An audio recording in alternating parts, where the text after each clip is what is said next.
হয়ে গেছে। আর আবার রান্না হয়নি, একমাত্র কাঁচা আমের আচার। আমটাকে প্রথমত ধুয়ে নিয়েছিলাম, ধুয়ে মুছে নিয়েছি, তারপরে কেটেছি। আর এই দেখুন কাঁচা আম, এইরকম আম। তো এখন আমার সব কিছু হয়ে গেছে, কাটা বাছা সব কিছু হয়ে গেছে। এবার আমি কড়াই চাপাবো, কড়াই চাপিয়ে আমি কী কী দেবো সেটা দিয়ে আপনাদের দেখাবো আচার বানাবো।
আচার বানানোর জন্য এখানে আমি কাঁচা আম নিয়েছি।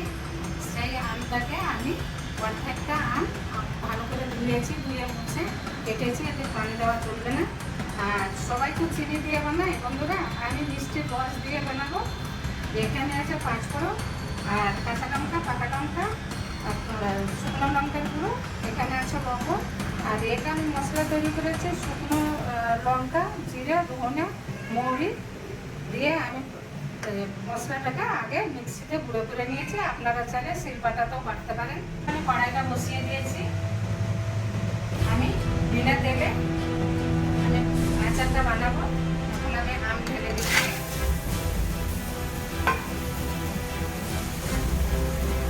দিয়ে দিব লবণ, শুকনো লঙ্কার গুঁড়ো আর 5 ফোড়ন, কাঁচা পাকা লঙ্কা।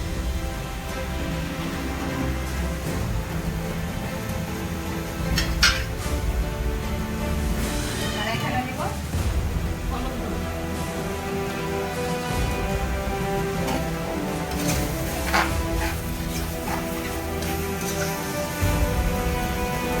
দিয়ে দেবো মিষ্টি।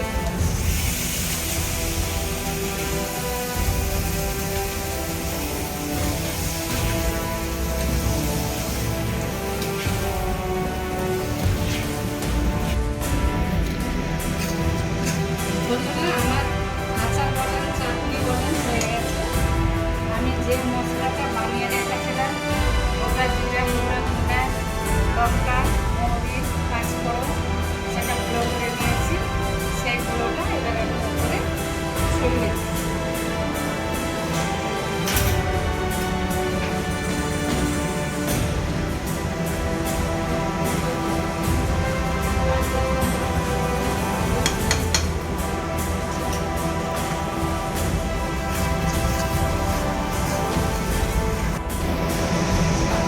বন্ধুরা আমি গ্যাস অফ করলাম। আমি এবারে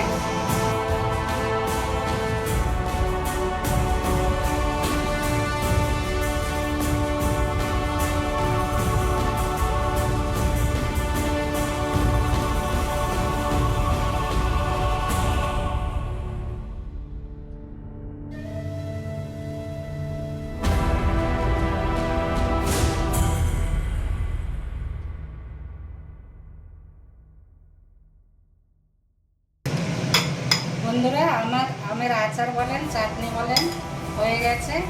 এটা যদি কাঁচের বয়মে ভরে রাখেন 1 মাস, 1.5 মাস, 1 বছর পর্যন্ত খাওয়া যাবে।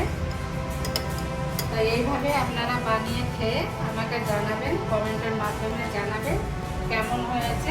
যদি ভালো লাগে আমাকে শেয়ার, কমেন্ট, সাবস্ক্রাইব করবেন।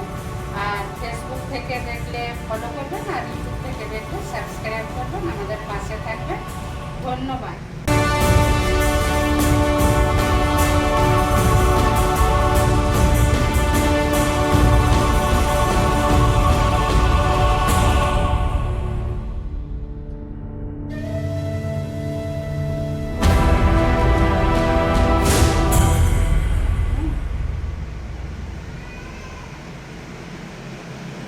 কিরম হয়েছে?